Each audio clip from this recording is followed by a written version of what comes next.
নয়ন তোমায় দেখতে পারলে নবী মিটে যেত প্রেম জ্বালা। লা ইলাহা ইল্লাল্লাহ লা ইলাহা লা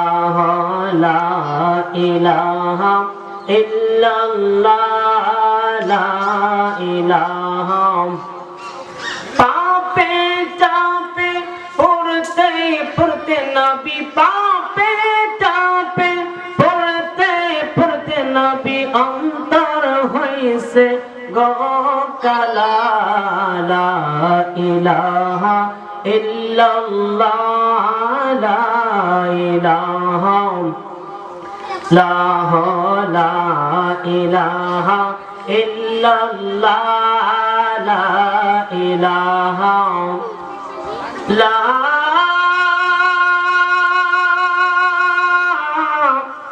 ইলাহা ইল্লাল্লাহ মুহাম্মাদুর রাসূলুল্লাহ সাল্লাল্লাহু আলাইহি ওয়াসাল্লাম। হাদিসের ভিতরে প্রমাণ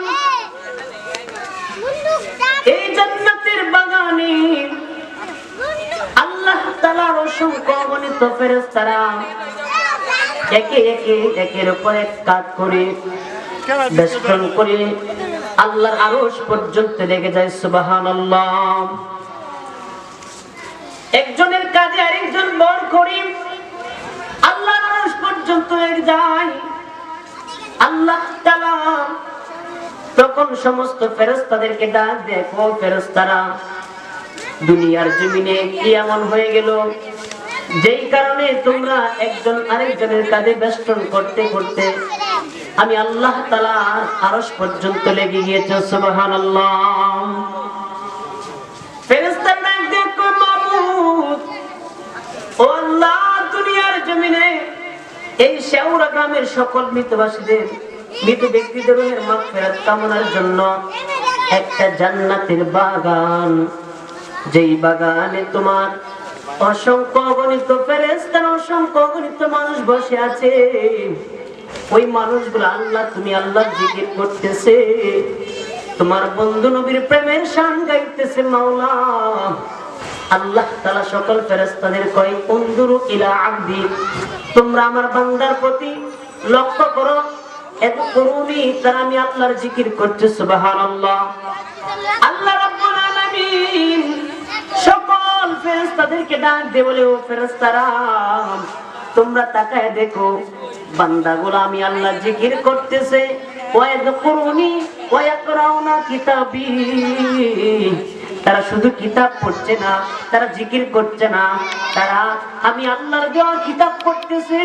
তখন আল্লাহ তাআলা ওই সমস্ত ফেরেশতাদেরকে ডাক দেয়, ফেরেশতারা রে, ও আমার ফেরেশতারা, তোমরা সেই যে তাকায় দেখো, ওই বান্দাগুলা আমি আল্লাহর জিকির করতেছে, আমি আল্লাহর প্রেমে মহিমান্বিত এই জান্নাতের বাগানে যখন বসে বসে আমি আল্লাহকে না দেখি দেখি আমি আল্লাহর ইবাদত করতেছে।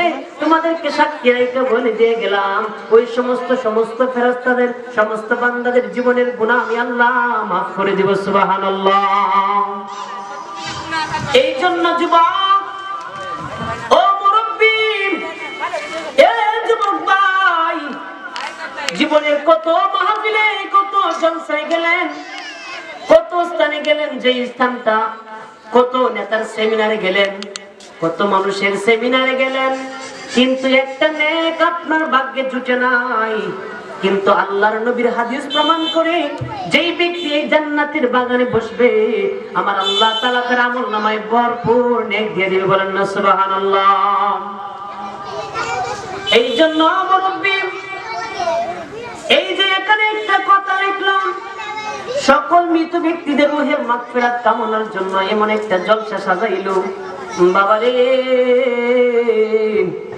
এই জান্নাতের বাগান সাজাইলো একটা মাত্র উদ্দেশ্য, সকল রূহের মাগফিরাত কামনার জন্য। অর্থাৎ যে মানুষগুলা দুনিয়ার জমিন থেকে চলে গেল, ওই মানুষদের জন্য জান্নাতের বাগান সাজাইলো। আমি দোয়া করি আল্লাহ রাব্বুল আলামিন সমস্ত কবরবাসীর কবর আযাব বন্ধ করে দেখ। সকল বলে আল্লাহুম্মা আমিন। আল্লাহর হাবিব সাল্লাল্লাহু আলাইহি ওয়াসাল্লাম হাদিসের ভিতরে প্রমাণ করে, ও সাহাবায়ে কেরাম, তোমরা দুনিয়ার জমিনে জান্নাতের বাগান দেখেছো নি? সাহাবায়ে কেরাম আশ্চর্য হয়ে গেলেন, ইয়া রাসূলুল্লাহ, নবী গো, ও মায়ার নবী, দুনিয়ার জমিনে জান্নাতের বাগান কি বললেন? ইয়া রাসূলুল্লাহ, নবী, দুনিয়ার জমিনে জান্নাতের বাগান কোথায় থেকে হবে ইয়া রাসূলুল্লাহ, নবী গো? আল্লাহর নবী ডাক দেখো, সাহাবীরা রে, দুনিয়ার জমিনে জান্নাতের বাগান যেই জায়গার ভিতরে আল্লাহ এবং নবীর কথা বলা হয়, যেই জায়গার ভিতরে আল্লাহর দ্বীনের কথা বলা হয়, কোরআনের কথা বলা হয়, সেই জায়গাটা আর দুনিয়ার অন্য কোনো জায়গা নয়, সেই জায়গাটা জান্নাতের বাগানে পরিণত হয়ে যায়। বলেন না সুবহানাল্লাহ। তার মানে বোঝা গেল, আমরা যারা এখানে উপস্থিত আছি সেই মানুষগুলা দুনিয়ার অন্য কোন স্থানে নয়, সেটা আল্লাহর নবীর হাদিস প্রমাণ করে আমরা স্বয়ং আল্লাহ তাআলার জান্নাতের ভিতরে প্রবেশ করতেছি। বলেন না আল্লাহু আকবার। এই জন্য আমরা এদিক সেদিক ঘোরাফেরা না করে সবাই সেই জান্নাতের বাগানে বসে যাই। শুধু তাই নয়, আল্লাহর হাবিব সাল্লাল্লাহু আলাইহি ওয়াসাল্লাম উম্মতদেরকে বলতেছেন, ও আমার সাহাবায়ে কেরাম, তোমরা সেই জান্নাতের বাগানে বসো আর সেই জান্নাতের বাগানের ফলগুলো আহরণ করে। বলেন না সুবহানাল্লাহ। এ আমার বন্ধু, আল্লাহর নবীর সাহাবায়ে কেরাম ডাক দেয়া কয়, ইয়া রাসূলুল্লাহ, নবী গো, ও মায়ার নবী, দুনিয়ার জমিনে জান্নাতের কথা বললেন। ইয়া রাসূলুল্লাহ, নবী গো, দুনিয়ার জমিনে জান্নাতের কথা বললেন, আবার সেই বললেন সেই জান্নাতের বাগানে তোমরা বসো, আবার বসার পরে তোমরা সেই জান্নাতের বাগানের ফলগুলো আহরণ করো। বলেন না সুবহানাল্লাহ। আমার নবী ডাক দেয়া কয়, ও আমার সাহাবায়ে কেরাম, হ্যাঁ, জান্নাতের বাগান, আর জান্নাতের বাগানের ভিতরে সেই ফলের কথা বললেন। আল্লাহর নবী ডাক দেয়া কয়, জান্নাতের বাগানে যখন বসবা, উলামায়ে কেরাম যখন আলোচনা করবে, কথার পাকে পাকে, কথার মাঝে মাঝে যখন বলবে সুবহানাল্লাহ, এটাই হলো জান্নাতের বাগানের ফল। বলেন না সুবহানাল্লাহ। মাঝে মাঝে বলা হয় আলহামদুলিল্লাহ, হাদিসের ভিতরে লেখা আছে আলহামদুলিল্লাহি তাকলিউল মিজান, সেই আলহামদুলিল্লাহ শব্দটা মিজানের পাল্লাকে ভারী করে দিবে। বলেন না সুবহানাল্লাহ। এই জন্য মুরব্বি আব্বারা রে, এদিক সেদিক ঘোরাফেরা না করে সবাই মাহফিলের ভিতরে বসে যান। আল্লাহর ভয় অন্তরে পয়দা করেন, নবীর ভালোবাসা অন্তরে পয়দা করেন। আল্লাহর ভয় এমন একটা জিনিস, যেই জিনিস মানুষকে আল্লাহ পর্যন্ত পৌঁছে দেয়। বলেন না সুবহানাল্লাহ। এই জন্য যুবক, ও মুরব্বি আব্বাজি, আল্লাহর ভয় অন্তরে নিয়ে বয়ান শুরু করে দিলাম। কারণ এক পাগল আল্লাহর নামের জিকির করত। কথা বলেন, কার নামের জিকির করত? আল্লাহর নামের জিকির করত। ওই পাগলকে বলা হয় পাগল, তুমি কম কম করে জিকির করবা, বেশি বেশি করে কাজ করবা। বলেন না নাউজুবিল্লাহ। আপনারা বলেন, কাজের দাম বেশি নাকি ইবাদতের দাম বেশি? অবশ্যই ইবাদতের দাম বেশি। ওই পাগলকে বলা হয় পাগল, তুমি বেশি বেশি করে কাজ করবা, কম কম করে আল্লাহর ইবাদত করবা। কিন্তু এটা এমন পাগল, আল্লাহর প্রেমে নিজেকে বিলীন করে দিল, নবীর মহব্বতে নিজেকে বিলীন করে দিল। ওই পাগল বেশি বেশি করে আল্লাহর ইবাদত কম করে আল্লাহর ইবাদত বেশি বেশি করে করতেছে। এবার যখন মানুষগুলা দেখতেছে ওই পাগল বেশি বেশি আল্লাহর নামে জিকির করে, তখন মানুষগুলা বলতেছে ওই পাগলকে তো এমনি এমনি ঠকানো যাবে না, সে বেশি বেশি আল্লাহর ইবাদত করতেই থাকবে। এই জন্য বলতেছে ওই পাগল যেহেতু বেশি বেশি আল্লাহর নামে জিকির করতেছে, ওকে কোনোভাবে থামাইতে হবে, এরকম একটা চিন্তা করলো। এইবার ওই পাগলের উপরে যখন ওই পাগল যখন আল্লাহর ইবাদত করতেছে, তখন ওই পাগলের মধ্যে অত্যাচার শুরু করে দিল। বলেন না সুবহানাল্লাহ।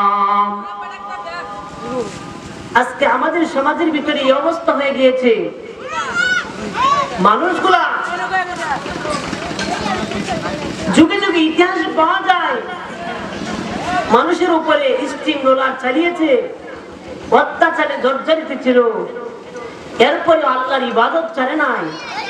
আর আমার আজকে সমাজে মুসলমান ভাইদের এমন অবস্থা হয়ে গিয়েছে, সেই মানুষগুলা আজকে কোনো সমস্যা নেই, কোনো ভেজাল নেই, তারপরে মানুষগুলা আল্লাহর ইবাদত করতে রাজি নয়। কিন্তু আল্লাহর নবীর সাহাবায়ে কেরামদের ইতিহাস দেখলে বোঝা যায় যে তারা কতটুকু কষ্ট করেছে দ্বীনের জন্য। এই জন্য সেই পাগলকে যখন অত্যাচারের মাঠে জর্জরিত, ওই পাগলকে বলতেছে, পাগল তুমি আল্লাহর নামের জিকির ছেড়ে দাও, আল্লাহর ইবাদত ছেড়ে দাও, তুমি বেশি বেশি করে কাজ করো। কিন্তু সেই পাগলকে কোনোভাবে থামানো যাচ্ছে না। সেই পাগল আল্লাহর নামের জিকির তার অন্তরের ভিতরে লিপিবদ্ধ করেন। বলেন না সুবহানাল্লাহ। সুবহানাল্লাহ, আলহামদুলিল্লাহ, লা ইলাহা ইল্লাল্লাহ, লা ইলাহা ইল্লাল্লাহ, লা ইলাহা ইল্লাল্লাহ, সুবহানাল্লাহ, আলহামদুলিল্লাহ, লা ইলাহা ইল্লাল্লাহ, লা ইলাহা ইল্লাল্লাহ, লা ইলাহা ইল্লাল্লাহ, সুবহানাল্লাহ, আলহামদুলিল্লাহ, লা ইলাহা ইল্লাল্লাহ, লা ইলাহা ইল্লাল্লাহ, লা ইলাহা ইল্লাল্লাহ। বলেন না মারহাবা। ওই পাগলকে বলা হয়, পাগল তুমি বেশি বেশি করে কাজ করবা, কম কম করে আল্লাহর ইবাদত করবা। কিন্তু পাগল কোনো কথা শুনে না। সেই পাগল আল্লাহর নামের জিকির তার অন্তরের ভিতরে চালু করে দিল। এবার মানুষ চিন্তা করে, এই পাগলকে কোনোভাবে থামানো যাবে না, তার উপরে অত্যাচার স্টিম রোলার চালাতে হবে। এই পাগল আল্লাহর নামের জিকির কোনোভাবে যখন চাটতেছে না, এমন তো অবস্থায় সেই পাগলকে কি করলো, মরুভূমির বালুর মধ্যে ফেলে দিল। মরুভূমির বালুর মধ্যে ফেলে দেওয়ার পরে বালুগুলো গরম, সেই বালুর মধ্যে ফেলে দেওয়ার পরে ওই পাগলকে এরকম করে উল্টো ভাবে শেষরাইতে শেষরাইতে টানতেছে। পেটের চামড়াটা বড় পাতলা, ওই পাগলের পেটের চামড়াগুলো উঠে গেল। তারপরে পাগলকে বলা হয়, পাগল তুমি আল্লাহর নামের জিকির ছেড়ে দাও। কিন্তু পাগলা এমন প্রেমিক রে, আল্লাহর নামের জিকির তখন ছাড়ে নাই রে, ছাড়ে নাই। ওই পাগল যখন মুখ দিয়ে আল্লাহর নামের জিকির করে, তখন চিন্তা করলো তার মুখটা ওসল করে দিতে হবে। সেই পাগলকে যখন বলল, সেই পাগল আল্লাহর নামের জিকির বেশি বেশি করতেছে, একটা লোহা গরম করলো। লোহা গরম কইরা সেই পাগলের জিহ্বার মধ্যে লাগাই দিল। বলেন না আল্লাহু আকবার। তার চাইতে বড় কঠিন শাস্তি হতে পারে না। গরম লোহাটা জিহ্বার মধ্যে লাগাই দিল। এরপরে বলা হয়, পাগল তোমার জিহ্বার মধ্যে গরম লোহা লাগাই দিলাম, তুমি আল্লাহর নামের জিকির ছেড়ে দাও। তাহলে আল্লাহর বান্দা মুসলমান, আজকে সমাজের ভিতরে এই অবস্থা হয়ে গেল। আজকে আমাদেরকে কেউ বাধা দেয় না, আমাদেরকে কেউ অত্যাচার করে না, তারপরে আমরা আল্লাহর ইবাদত করতে রাজি নাই রে বাবা। মসজিদের মধ্যে মুয়াজ্জিন কয় হাইয়া আলাস সালাহ, নামাজের জন্য আসো, হাইয়া আলাল ফালাহ, তোমরা কল্যাণের দিকে আসো। কিন্তু মসজিদের ভিতরে মুয়াজ্জিনের ডাক কয়জন শুনে রে? আজকে এমন অবস্থা হয়ে গিয়েছে, মসজিদগুলো পাকা কিন্তু মুসল্লিগুলো কাঁচা। কথা কোন ঠিক কিনা? এই পাগল আর চিন্তা করে দেখেন, আমার আর এই পাগলের ভিতরে কি অবস্থা। ওই পাগল সদা সর্বদা আল্লাহর নামের জিকির করতেছে, আল্লাহর নামের জিকির করতেছে, কিন্তু সেই পাগলকে কোনোভাবে থামানো যাচ্ছে না রে। গরম লোহাটা জিহ্বার মধ্যে লাগাই দিল। ওই পাগল দুইটা চোখের পানি যাচ্ছে, ডাক দিয়ে কয়, তোরা আমি যেই মাওলার গান গাই, যেই মাওলার ইবাদত করি, সেই মাওলা যদি আমার অন্তরের মধ্যে জারি থাকে, তোরা আমার জিহ্বার মধ্যে আঘাত করতে পারবি, আমার হাত বাঁধতে পারবি, আমার পাও বাঁধতে পারবি, কিন্তু মনে রাখিস আমার মন বাঁধবে কেমনে? আমি যেই মাওলার শান গাই, সেই মাওলাই আমি আমার কলবের ভিতরে জারি করে দিলাম। সুবহানাল্লাহ, তাকবীর, নারা তাকবীর, আল্লাহু আকবার, নারা তাকবীর। আল্লাহু আকবার।